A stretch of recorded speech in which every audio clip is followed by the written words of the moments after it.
공직자 그리고 공직 유관 단체장 가운데 3분의 1 가량이 다 주택자였습니다. 좀 자세히 살펴보면 2주택자가 196명, 3주택자가 36명, 그리고 집을 4채 이상 가진 사람도 16명이나 됐는데요. 오늘 이제 정 총리가 그 지자체 포함 2급 이상 고위공직자들에게 집을 한 채만 남기고 다 팔라라고 지시를 했습니다. 어떻게 보십니까? 그 지자체까지 확대하는 것 이제 뭐 당연한 일이라고 생각을 하고요. 예. 그 고위공직자들뿐만 아니라 이제 국회의원, 정치권에서도 솔선수범하는 그런 이제 노력이 좀 필요한 시점이 아닌가 그렇게 생각을 합니다. 그렇군요. 지금 사실 이 정부 정책과 반대로 고위공직자들이 오히려 다주택자로 남았다라는 비판이 제기된 계기가 이제 노영민 비서실장이 서울 반포 아파트를 남기고 청주 집을 먼저 팔면서 불이 붙은 것 아니겠습니까? 그러자 이제 뒤늦게 반포 아파트를 이달 안으로 처분하겠다라고 밝혔는데 너무 뒤늦은 조치 아니냐라는 비판도 있습니다. 어떻게 보십니까? 그렇죠. 좀 많이 좀 실기했다 이렇게 예. 봅니다. 그러니까 뭐 그 이제 미래통합당에서 비판이 나오듯이 뭐 이제 절세를 하기 위해서 의도적으로 청주집을 먼저 팔고 이거를 나중에 팔고 이러지는 않은 것 같아요.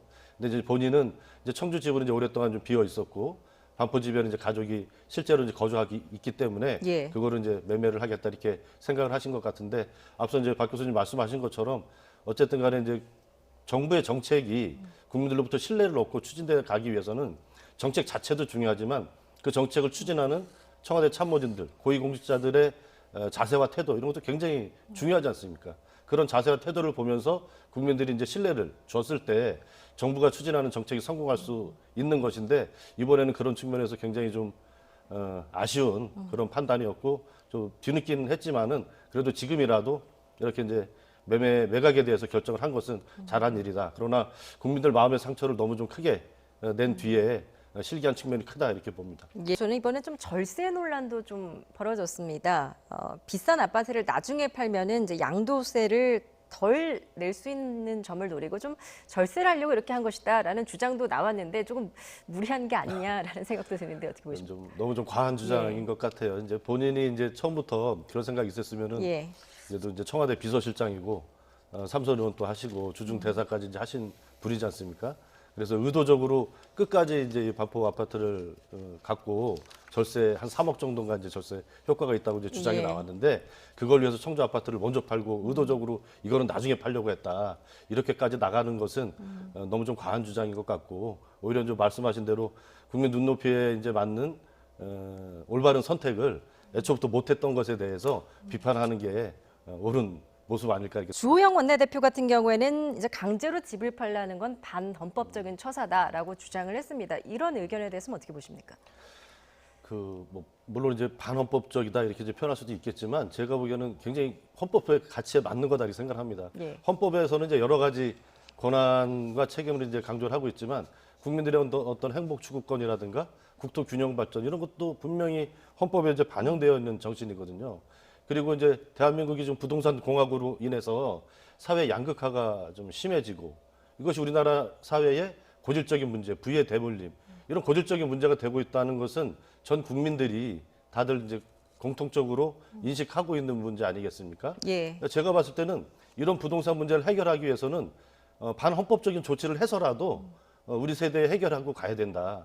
그래야 다음 세대까지 부동산으로 인해서 눈물을 흘리고 피눈물을 흘리는 이런 일을 막을 수 있다 이런 생각을 합니다.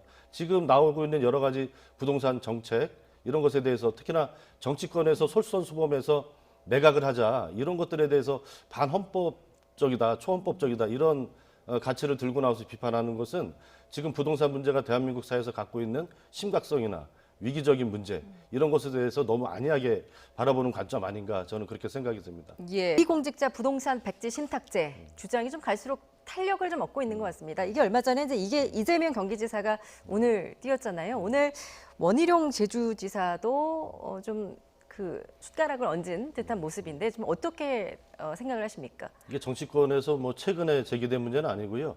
2005년도에 열린우리당 시절에 이제 지병문 의원님이 그때 당시에 이제 그 공직자윤리법 개정 논의를 하면서 주식 백지 신탁제하고 부동산 백지 신탁 이거 두 가지를 같이 이제 이슈를 들고 나왔었어요. 예. 근데 그 후에 이제 주식 백지 신탁제만 공직자윤리법에 이제 반영이 됐고 부동산 백지 신탁은 이제 반영이 되지 못했죠. 근데 이제 저도 이제 비슷한 문제의식을 갖고 있는데 지금 이제 주식은 이미 이제 백지 신탁제가 이제 제도적으로 돼서 이렇게 하고 있단 말입니다. 예. 그래서 앞서서 이제 박 교수님 말씀하신 것처럼 지금 정치인들이 솔선수범해서 매각하고 이런 것은 선의로 하는 거잖아요.